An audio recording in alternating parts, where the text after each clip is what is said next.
always had chubby cheeks as a child, but they like immediately come back. I can have veins and cuts. My chubby cheeks, they come right back. Most people hate my diet face. I turned pro at the Toronto Pro Qualifier, December 4th. Yes, 2021. And then I'm not locking out that leg. So we're keeping that nice bend, keeping all that tension, and we're just alternating each leg. So no. I remember standing in front of the mirror at 3 a.m., crying because I couldn't recognize myself anymore. The person everyone admired was slowly disappearing, and I was terrified no one would love what was underneath. These raw words from Emily Azzarello reveal a truth that millions of followers never saw behind the perfectly filtered Instagram posts and competition stage lights. The fitness icon who built an empire on strength and transformation was fighting a battle that had nothing to do with weights or meal prep. Are you enjoying this story about Emily Azzarello?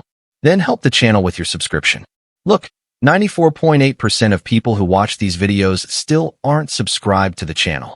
If you're part of that group, take the opportunity and subscribe now. It's free, and you'll keep receiving incredible stories of legendary bodybuilders who shaped the sport. Oh, and don't forget, at the end of the video, you'll find more stories like this one. And the truth is more impactful than you ever imagined.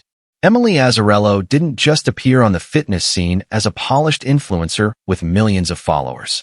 Long before the brand deals and magazine covers, she was a college student struggling with an eating disorder, using the gym as both her sanctuary and her prison. A body forged in secret, her transformation began not in pursuit of aesthetic perfection, but as a desperate attempt to regain control over a life that felt chaotic and overwhelming. What the world saw as discipline was actually compulsion. What looked like dedication was often obsession. Her early morning workouts that inspired thousands were frequently fueled by shame from the night before. The young woman who would eventually become a voice for body positivity spent years trapped in a cycle of extreme restriction and intense exercise, hiding her struggle behind the very muscles she was building. Those who trained alongside her in those early years remember someone who never missed a session, who pushed beyond every limit, but they didn't know she was often running from something rather than toward something.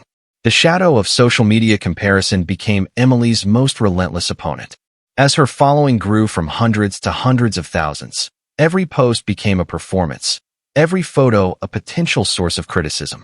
I would spend 3 hours getting the perfect shot, the perfect lighting, the perfect angle, she confessed in a rare vulnerable moment. Then I'd read comments about how I looked too muscular or not lean enough, and I'd be back in the gym at midnight. The fitness industry's impossible standards weren't just external pressure, they became her internal dialogue. While other influencers seemed to effortlessly maintain their physiques, Emily was secretly struggling with amenorrhea, a direct result of her body fat dropping to dangerous levels. Her doctor's warnings went unheeded because admitting weakness felt like professional suicide in an industry that sold strength. The irony wasn't lost on her. She was teaching women to love their bodies while secretly hating her own. Competition prep became not just intense, but dangerous, as she pushed her body beyond what any coach would recommend, driven by the fear that any imperfection would cost her the empire she'd built on the illusion of perfection. The pressure cooker of maintaining her image while managing her health created a crisis that came to a head during what should have been her proudest moment.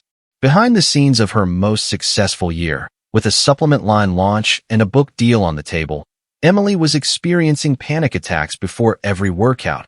Her hair was falling out in clumps, and her relationship with her longtime partner was crumbling under the weight of her obsession.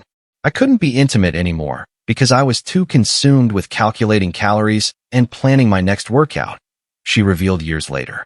Her team knew something was wrong when she canceled appearances, citing exhaustion, but the truth was darker. She was experiencing suicidal ideation, feeling trapped between the person she'd created online and the broken person she felt like in private. The vulnerability she occasionally shared with followers was carefully curated, safe enough to seem relatable, but never honest enough to reveal how deep the struggle went. Her mother's intervention, flying across the country after a concerning phone call, was the lifeline Emily didn't know she needed but was too proud to ask for. The woman who had built a brand on transformation needed to transform again, but this time, It meant deconstructing everything she'd built. The breaking point came on a December morning when Emily collapsed during a workout session, her body finally refusing to cooperate with her mind's demands. I woke up in the hospital with my mom holding my hand, and for the first time in years, I felt relief instead of fear, she shared in a podcast that would later go viral. The diagnosis was severe malnutrition combined with exercise addiction and acute anxiety disorder. Her doctor's ultimatum was clear: stop training completely for 6 months or risk permanent damage to her heart and bones. For someone whose entire identity was wrapped up in fitness, this felt like a death sentence. Her initial response was to argue, to negotiate, to find a way to maintain some semblance of her routine. But her body had made the decision for her. The woman who had preached balance had none. The influencer who sold wellness was profoundly unwell. This moment forced a reckoning that would ultimately save her life, but would require her to risk everything she'd built professionally. Life after that hospital bed looked nothing like Emily's followers expected. She disappeared from social media for 8 months, a lifetime in influencer years, and returned 40 pounds heavier, with a completely different message.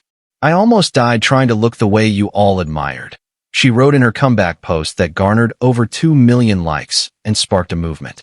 She began sharing the real numbers: her dangerously low body fat percentage, her missing period for 3 years, her bone density of a 70-year-old woman at age 28.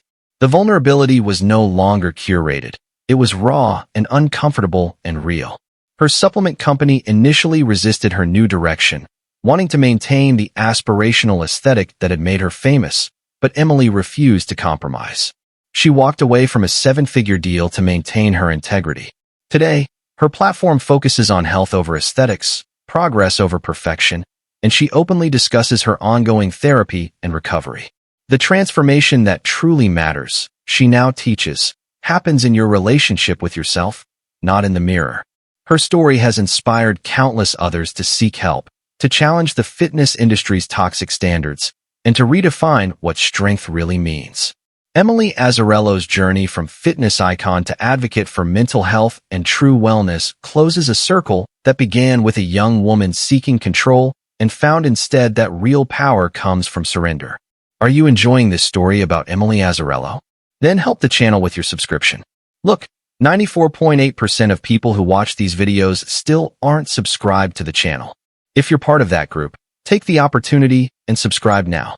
It's free, and you'll keep receiving incredible stories of legendary bodybuilders who shaped the sport. Oh, and don't forget, at the end of the video, you'll find more stories like this one. Her legacy isn't the perfect physique that once graced magazine covers, but the courage to show that even the strongest among us can break, and that breaking open is sometimes the only way to truly heal. In an industry built on impossible standards, she chose possibility over perfection, and in doing so, became genuinely unbreakable.